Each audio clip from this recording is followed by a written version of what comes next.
আচ্ছা, এখানে একটা লোড টেস্টিং হয়েওছে, ও পাশে লোড টেস্টিংটা চলছে।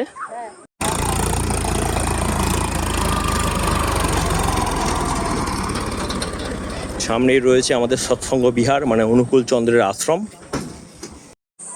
মেসোমশাই কি বলছেন বলুন। এলাকার জল এই হানা দিয়ে পাস হয়ে যায়, এইটা দিয়ে পাস হয়ে যায় না মানে? এই রাস্তাটাও থাকবে না, হানা হয়ে যায়। আচ্ছা, মাটি দিয়ে প্রতি বছর বাঁধতে হয়। কি চাইছেন? এই যে যত তাড়াতাড়ি কাজটা হয়ে যায়, আচ্ছা, হয়ে গেলে এইটা হানাটা কমে যাবে, মানে পাম্পিং স্টেশনের কাজটা বলছেন। বলছি নতুন সরকার এসেছে তো, বলছি তাহলে কি মাস্টার প্ল্যান নতুন করে হবে, কি ভাবছেন? হবে না, কেনই বা হবে নি? এইসব এরকম করে ফেলে রাখলে হবে? হ্যাঁ, ঠিক ঠিক। আচ্ছা, তো কাজটা তো শুনতে পাচ্ছি যে আবার ধীরে ধীরে নাকি এগোচ্ছে। ওই যে একটু একটু এগোচ্ছে। আচ্ছা, ওইভাবে এগোলে তো মুশকিল, মানে শুধু পাম্প হাউস তৈরি করতে 5 বছর লেগে যাবে। তাহলে কি করে হবে? আমাদের এইসব জায়গাপত্র থাকবে। আচ্ছা আচ্ছা, তবে এখনো তো বন্যার সুযোগ হয়নি, এবছর প্রকৃতি দেয়নি, তাই তো? আর 15 দিন বাদে আসে যাবে। আমাদের এখানে বৃষ্টি 4 দিন হলেই বাস, 4 দিন হলেই জল চলে আসে। আমরা তো বারবার দেখেছি ভাষা বলেতে, উনি একদম মানে গ্রাউন্ড রিলেটেড এখানে যে বাস্তব পরিস্থিতি, একটা ব্যবস্থা করে নিলে এইসব চ্যানেল দিয়ে চলে যাবে। এইগুলো দেখতে পাচ্ছেন। হ্যাঁ, এইগুলো তো কি করবে তাড়াতাড়ি ব্যবস্থা আপনার হচ্ছে এই যে দেখতে পাচ্ছেন পাম্প হাউস নির্মাণের জন্য এই ভূচিত্রটা বদলে গেছে। সত্যিকারই ওনার অনেক চিন্তা রয়েছে। আর আপনাদেরকে দেখিয়ে দিই, জলটা এপাশ দিয়ে পাস করে, আর ওই দূরে একটু দূরে আপনাদেরকে জুম করে দেখাচ্ছি ওই শিলাবতী নদী। এই মুহূর্তে চলে এসেছি ঘাটালের 9 নম্বর ওয়ার্ড, অনেকেরই পরিচিত জায়গা, দুধের বাঁধ শ্রীরামপুর এরিয়াতে। আর বারবার ভাষা বলে মতো ইউটিউব চ্যানেলে এই জায়গাটা দেখিয়েছি। এই দেখুন, যেটা চোখে পড়লো, দীর্ঘদিন ধরে কাজটা বন্ধ ছিল, কিন্তু মনে হয় 2-1 দিনের মধ্যে কাজটা হয়েছে। মানে লোড টেস্টিংটা এখানে কিন্তু চলছে, পাতগুলো ওপরে রয়েছে। তো আজ এই বিকেলেতে অনেকে পেয়েও গেছি, পাশাপাশি সবাই বসে রয়েছে মাসিমারা। কি আপনার কাজ কি হয়েছে 2-1 দিনের মধ্যে?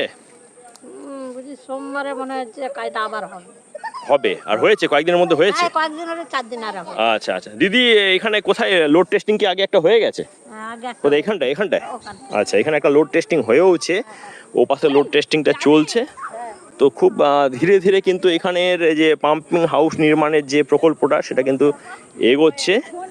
আর এই পাশ দিয়ে এবারে এসে দেখতে পাচ্ছি জলটাকে পাস করানোর জন্য এখানটা কেটে দেওয়া হয়েছে।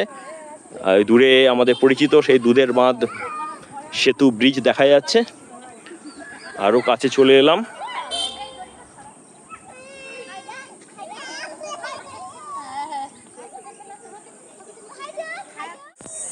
মা সারদা সেতুর ওপর আছি, আর এ পাশের এই রাস্তাটা, এই অংশটা পুরো ধসে গেছিল। তো এবারে এসে যেটা দেখতে পেলাম, মোটামুটিভাবে ঝামাটামা ফেলা হয়েছে। ওপরেতে দেখতে পাচ্ছেন মোটামুটিভাবে মোরামটোরামগুলো দেয়া হয়েছে।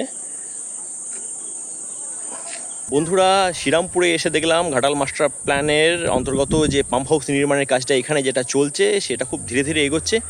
আরেকটা যেটা সাইট ছিল আপনার কৃষ্ণনগর, সেখানে তো এই মুহূর্তে বন্ধ হয়ে আছে। তো দেখার, এখনও তো বন্যা আসার কোনো সেভাবে সুযোগ বা সম্ভাবনা দেখছি না।